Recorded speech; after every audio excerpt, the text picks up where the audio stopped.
Reservation का मुद्दा जो जम्मू कश्मीर में काफी दिनों से चल रहा है, जिसे लेकर आगा सैयद रहउल्लाह ने आवाज उठाई, जिसे देखकर वहीद परा भी जो है वो सामने आए और महबूबा मुफ्ती ने भी कहा कि बिल्कुल ओपन मैरिट और जनरल कैटेगरी के साथ गलत हो रहा है। और डॉक्टर फारूक अब्दुल्ला ने कहा कि सरकार को सोचना होगा।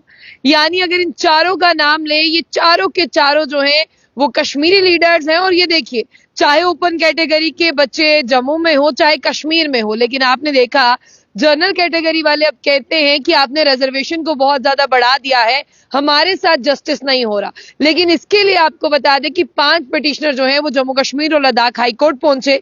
उन्होंने भी इस बात का जिक्र किया कि आगा सैयद रहउल्लाह, वहीद परा, महबूबा मुफ्ती और डॉक्टर फारूक अब्दुल्ला जो है वो साथ देते हैं। लेकिन जम्मू के लीडर्स की बात करें, वो कभी खुलकर सामने क्यों नहीं आते।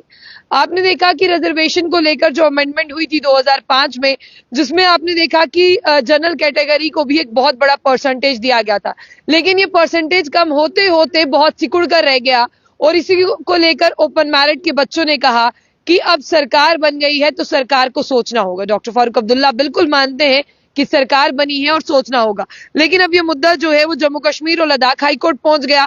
5 पिटिशनर ने पिटिशनें जो है वो दायर की हैं। और आपको बता दें कि कल इस केस की सुनवाई हुई, उन 5 पिटिशंस पर गौर फिक्र की गई। उसमें साफ तौर पर यह लिखा था कि जो पिटिशनर ने अपनी अपनी यानी पिटिशन दायर की थी, उसमें यह लिखा था जो रिजर्वेशन पॉलिसी है 2005 उसके साथ छेड़छाड़ कर यानी उसे जो है वो अमेंडमेंट कर जो है जनरल कैटेगरी के साथ नाइंसाफी की है। और उसके बाद उस कैटेगरी को लेकर जो भी कैटेगराइज पोस्टें हैं उन पर जम्मू कश्मीर की सरकार को ध्यान देना चाहिए।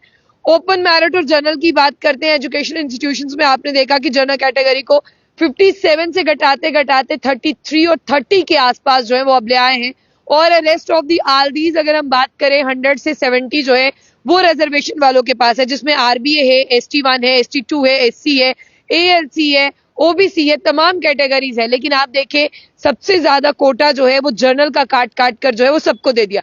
इसीलिए जनरल कैटेगरी वेलफेयर फॉर्म के जो अध्यक्ष हैं आफ्ताब अहमद अंद्राबी और मुख्तार अहमद, उन्होंने कहा है कि कोर्ट को इस पर सोचना होगा, क्योंकि देश में जो भी फैसला जो है कोर्ट करता है उसे हर कोई मानता है और हर किसी को अब ये देखना होगा कि इन बच्चों के साथ इनजस्टिस हो रहा है। फिलहाल मैं आपको बता दूं कि सोशल मीडिया पर काफी ज्यादा ये मुद्दा हाईलाइट है और इस मुद्दे को हाईलाइट करते हुए आगा सैयद रहउल्लाह ने कहा था कि मैं खुद ओपन मैरिट यानी जनरल कैटेगरी के बच्चों के साथ सीएम रेजिडेंस या सीएम हाउस के बाहर जो है बैठूंगा या उनके ऑफिस का घेराव करेंगे। लेकिन डॉक्टर फारूक अब्दुल्ला ने कहा, उन्हीं के बयान को देखते हुए, स्टेटमेंट को देखते हुए डॉक्टर फारूक अब्दुल्ला ने कहा कि आगा सैयद रहउल्लाह भी तो हमारे ही हैं। अगर उन्होंने कहा है सोचेंगे तो इसका मतलब उमर अब्दुल्ला की सरकार ही सोचने वाली है। आगा सैयद रहउल्लाह ने यह भी कहा था कि पार्लियामेंट सेशन में अगर निपटारा नहीं होगा तो जल्दी सड़कों पर आपको जनरल कैटेगरी के बच्चे देखने को मिलेंगे। और इसे जो है कहा गया है कि ये जनरल कैटेगरी के बच्चों के हुकूक, हक और हुकूक के साथ छेड़छाड़ है। अगर वाकई में आपको भी लगता है कुछ ऐसा है तो कमेंट बॉक्स में अपनी राय रखिएगा, क्योंकि जनरल कैटेगरी के बच्चों को तो अब बिन मछली पानी मछली की तरह तड़पना पड़ रहा है।